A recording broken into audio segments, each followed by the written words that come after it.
most famous physical therapist on the internet. Hi, folks. I'm Bob Schrupp, physical therapist. Brad Heineck, physical Together therapist. we are the most famous physical therapists on the internet. In our opinion. Bob, Ready to why, go. Bob? Why? Okay, today we're going to talk about top 3 stretches for spinal stenosis using a chair, bench, or stairs. This has worked out really well, actually, just for one of my recent patients, Brad. Sure. And she's elderly, so she's in her 80s. Ooh. So I was a little worried about her balance, and that's why I had her do it on the stairs. Sure, that but makes we'll sense. reveal all that after we make our announcement, right? Yeah. If you're new to our channel, please take a second to subscribe to us. We provide videos on stay healthy, fit, pain-free. We upload every day. Also, join us on our social media channels. We're always giving away something. Right now, we're giving away a SleepOvation mattress. So big deal, isn't it right, Brad? Yes, it is. So Bob and Brad, if you go to Bob and Brad and you go to giveaways, you go right under that section. Otherwise, you go to Facebook. You'll find us on there too, pinned to the top of the page. You so bet. You'll find us somewhere. This is kind of the rule of thumb, Brad. First, let's go over these 3 points. If you have pain with walking and standing, you're over 55. I'm talking about back pain now. And you're over 55 and the pain goes away when you sit, there's a good chance you have spinal stenosis. Right. And spinal stenosis is basically aging. You know, it's what happens to you as you get older. Right. And the discs wear out, and you might get some bony overgrowth. Well, let's show this on the spine here, actually. Right. If you find out you're diagnosed with stenosis, you don't have to get all excited or think that you have a disease, because like I said, it's typically the aging. There are some things that you can do about it so you can avoid taking medications for the pain, etc. Right. So we're out of the pain where you may be feeling, especially with the walking. So we'll go right there on that nerve. Right here. So there's a little hole where the nerves come out, and that hole, with if this disc becomes deteriorated or there's some bony overgrowth around here, arthritic growth around here, that hole becomes smaller. Right. So it can pinch on the nerve and send pain down your leg. And that's literally what stenosis means. It means the something narrowing, and that's it. So, but that hole is dynamic. You can make it bigger by bending forward. See how it got bigger? Yeah, I can even get the pin in there now. Yeah. It opens up. It could get smaller by bending back, and that's what's happening when you stand up and walk. Right. But if I turn towards it, on my left side, it actually opens up a little bit. Yep. If I turn away from it, it actually closes. Right.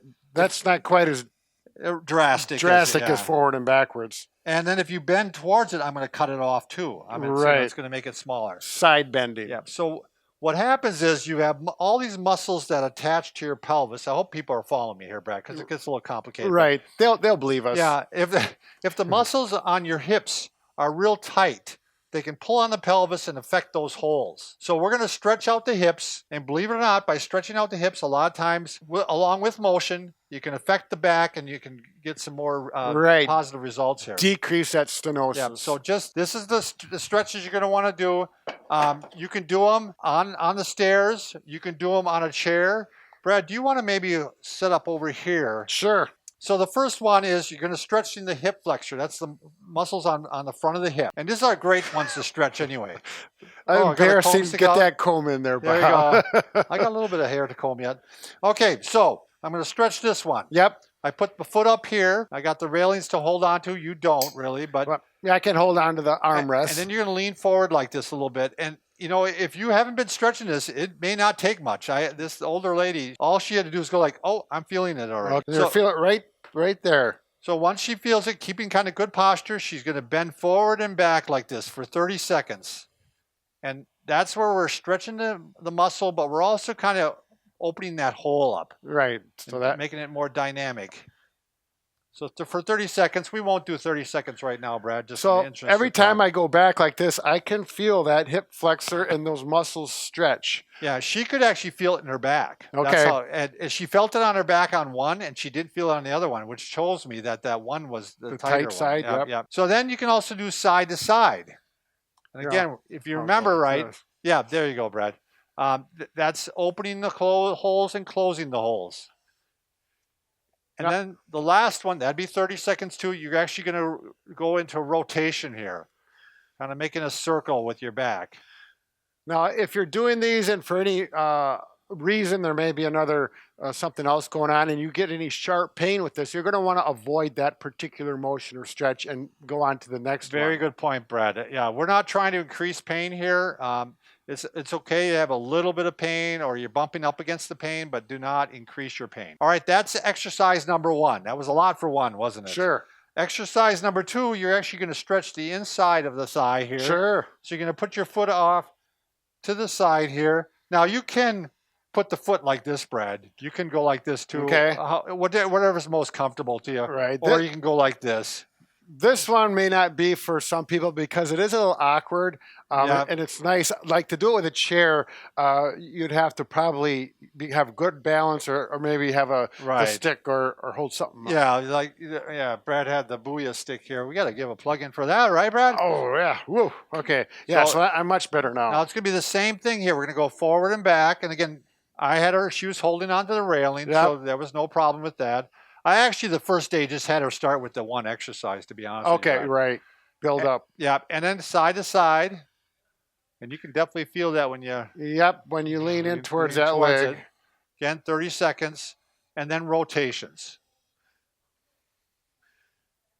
So that in its entirety is the second exercise. Yep. Here's the third. Third one's really easy. This is the one everybody can do, pretty simple.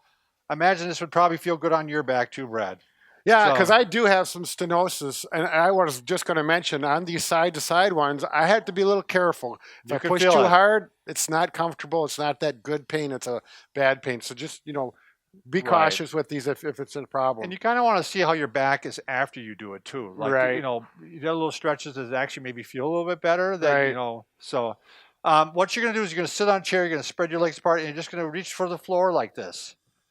And again, what we're doing, if you remember right, or remember what we showed you, demonstrated, the holes are actually opening when you do this. So when you're down like this, right, especially in the lower back, those foramen open up, allowing space. I've just worked with a gentleman yesterday, 71 years old, and we're working on, the stenosis problem. Now, this would not be good for a herniated disc. This would make a herniated disc worse. So that's why you need to know that you have stenosis. And then you can actually reach down and hold for 30 seconds even.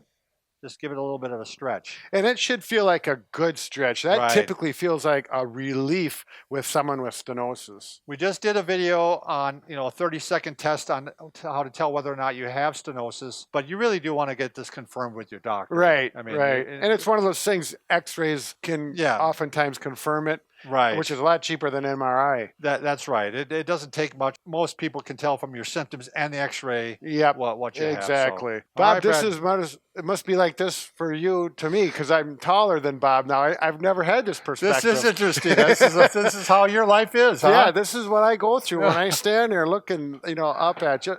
How is it with your wife? It's unnerving. She must be used to it by now. Anyways, well, we got to say goodbye, Bob. We're almost out. Thanks for watching.